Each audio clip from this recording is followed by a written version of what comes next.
Bayern Munich भाई, मतलब तबाही मचा दी, तबाही भाई जी। मतलब क्या मतलब बनता है भाई? अरे भाई साहब 9 गोल से पेलने का क्या मतलब है? मतलब डायनामो ज़ाग्रेब पे तो 9 गोल पेल देंगे यार भाई। उनके भी घर परिवार है भाई, बीवी बच्चे वाले लोग हैं वो भी। मतलब मैच खेलने के बाद प्लेयर की फैमिली के घर जाना है उन्होंने भाई। ये क्या मजाक है भाई? तुम 1 गोल कर लो भाई, है उससे भी तुम्हें मतलब 3 ही पॉइंट मिलेंगे ना यार। मतलब ज्यादा चूल है तो 2 गोल कर लो, 3 गोल कर लो, ज्यादा डोमिनेटिंग भी नहीं चाहिए, 4 गोल कर लो।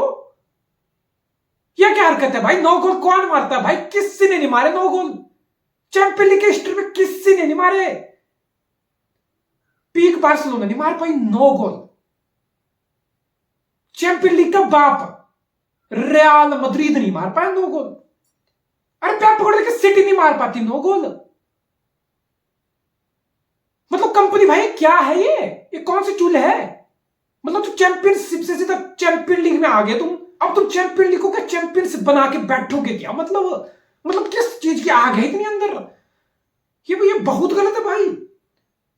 ये बायर्न म्यूनिख मतलब हो गॉड। और विंसेंट कंपनी की स्टेटमेंट सुनी तुमने?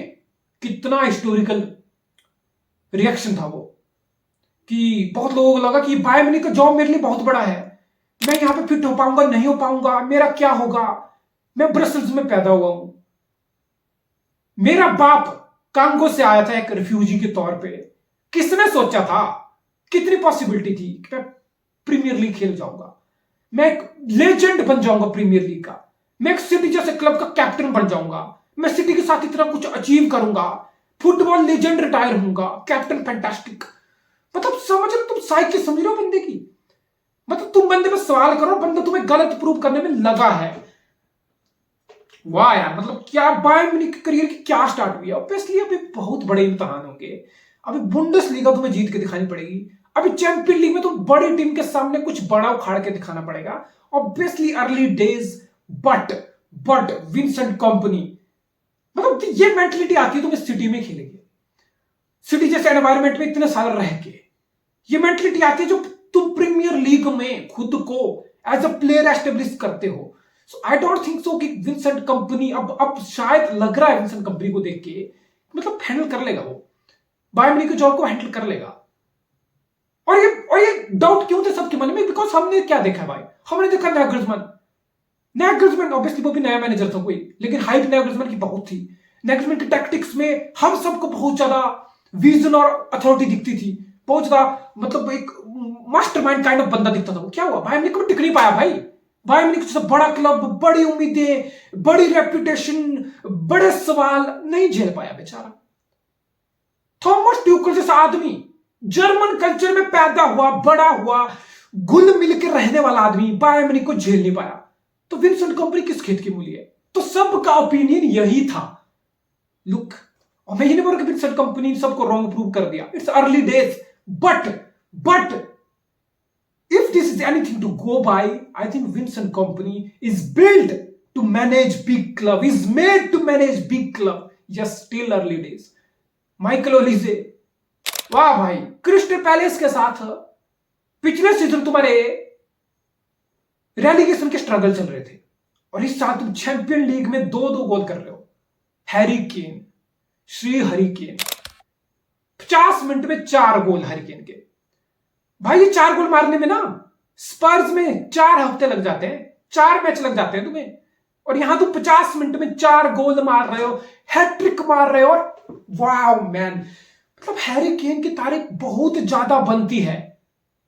दिक्कत पता क्या है? अब सामने अर्लिंग हालांड है, अब अर्लिंग हालांड भी स्ट्राइकर है, और जिस तरीके से अर्लिंग हालांड के गोल निकल के आ रहे हैं, मतलब बार इतना राइज हो गया है स्ट्राइकर के लिए, मतलब स्टैंडर्ड इतने उठ गए हैं स्ट्राइकर के लिए। ऑब्वियसली कोई कंपैरिजन नहीं है भाई। हैरी केन 10 साल से प्रीमियर लीग में खुद को प्रूव कर रहा था, एक मीडियोकर टीम में खेल के।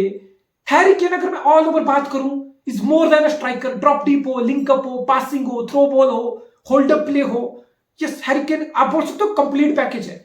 बट ऑब्वियसली कोई कंपैरिजन नहीं है। बट अर्ली हालांड ने डेफिनेटली स्ट्राइकर के लिए बार रेस किया है। और जब हैरी केन को मैं देखता हूं ना, जस्ट बिकॉज वो बुंडेसलीगा चला गया है, उसके 40 गोल पे भी तुम नहीं चिल्लाओगे, मतलब तुम उतना क्रेडिट नहीं दोगे। But let me tell you, Harry Kane is on the peak of his powers, is absolutely right up there with the best player in the world for some years now. That's the truth man, that's the fact bro. और ये गलतफहमी मत रहना, वो 30+ गोल का season फिर से Bundesliga में लगाएगा। वो चैंपियन लीग में जिस 4 गोल तो एक मैच में आ गए, और जितने मैच बड़े हैं length, there is a big possibility 10+ goal का चैंपियन लीग का सीजन हैरी केन भी लगाएगा। Where does that put you? Ballon d'Or के डिबेट में जाओगे तुम एंड ऑफ द सीजन में सीधा। बस बायर्न म्यूनिख को थोड़ा कलेक्टिवली ट्रॉफी उठानी पड़ेगी। इंडिविजुअली मुझे कोई शक ही नहीं है कि हैरी केन फिर से 10/10 सीजन ड्रॉप करेगा। So Bayern Munich champion league में लेटर स्टेज में जाए, बुंडेसलीगा ऑब्वियसली जीते, तो is a big candidate for the Ballon d'Or next year. But वो give a shit about Ballon d'Or. But Bayern Munich are absolutely brutal man, ruthless. और Vincent Kompany अंदर चूल्हे है खुद को प्रूव करने की, और उस बंदे की मेंटलिटी भी चैंपियन वाली है। So it's gonna be interesting to see. अब मिलान में मिलन हुआ 2 यूरोपियन हेरिटेज का, 7 बार की चैंपियन मिलान, 6 बार की चैंपियन लिवरपूल, और फिर एक बहुत तगड़ा एटमॉस्फेयर बना। घर पे खेलते हुए मिलान ने गोल भी स्कोर किया, अच्छी शुरुआत ली, but then Liverpool gained the control of the match, came back into it and secured a comfortable 3-1 victory. अब आर्ने स्लॉट के लिए जीत बहुत जरूरी थी। अब देखो, क्लब कैरा में एक चीज हुई है, अब लिवरपूल को घर में हारने की आदत नहीं थी भाई एनफील्ड में।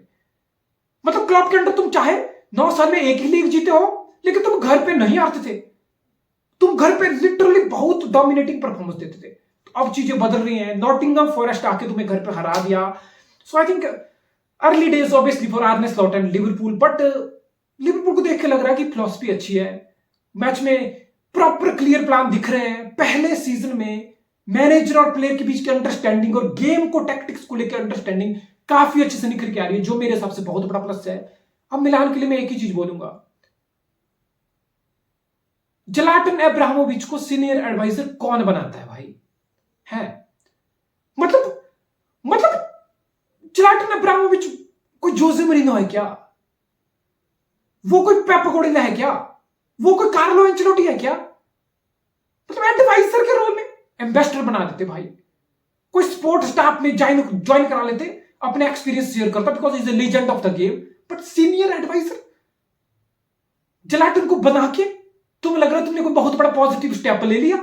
तुम्हें लग रहा है कोई बहुत बड़ा इंपैक्ट टीम परफॉर्मेंस या एनवायरमेंट पे हो जाएगा? I am not so sure.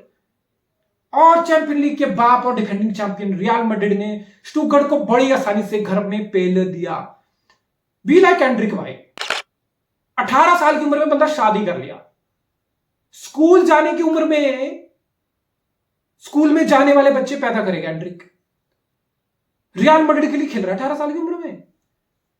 Champion league में गोल मार रहा है 18 साल की उम्र में। मतलब सीरियल विनर है भाई। मतलब फ्यूचर देखो तुम्हारा। मतलब रियल मैड्रिड में बॉल कर रहे हो 18 साल में। मतलब sky is the limit literally. If you are Endrick, sky is the limit. And बहुत अर्ली डेज है भाई। सबको यूएफए के द्वारा एक सपना दिखाया गया था कि ये जो चैंपियन लीग का फॉर्मेट जगल हुआ है, ये जो चेंजेस आए हैं, ये बहुत पॉजिटिव चेंजेस हैं, ये बहुत हिस्टोरिकल चेंजेस हैं। इससे चैंपियन लीग और एंटरटेनिंग हो जाएगी, इससे चैंपियन लीग और एक्साइटिंग हो जाएगी, इससे चैंपियन लीग में एक तरफा मैच कम हो जाएंगे। 9-2 एस्टन विला ने एक रात में यंग बॉयज की जवानी को बुढ़ापे में बदल दिया। अब कितना कंपिटेटिव नया फॉर्मेट होगा आप खुद समझ लेना। कुछ नहीं है भाई, यूएफए का रेवेन्यू बढ़ रहा है, प्लेयर का स्केड्यूल टाइट हो रहा है, प्लेयर की थकान बढ़ रही है, प्लेयर इतना फ्रस्ट्रेट हो गया। रॉड्री जैसे लोग बोल रहे हैं भाई, राइटर एसोसिएशन, एफए उफे सब मिला के सबको बोल दिया भाई नोट गिव अ डैम। शायद अब हड़ताल करके बैठना पड़ेगा, तब भी कुछ असर होगा। So welcome to champion league भाई, क्या ही बोल सकते हैं। मतलब आज सिटी मिलान का रीमैच होगा 2023 फाइनल का। Let's see what happens.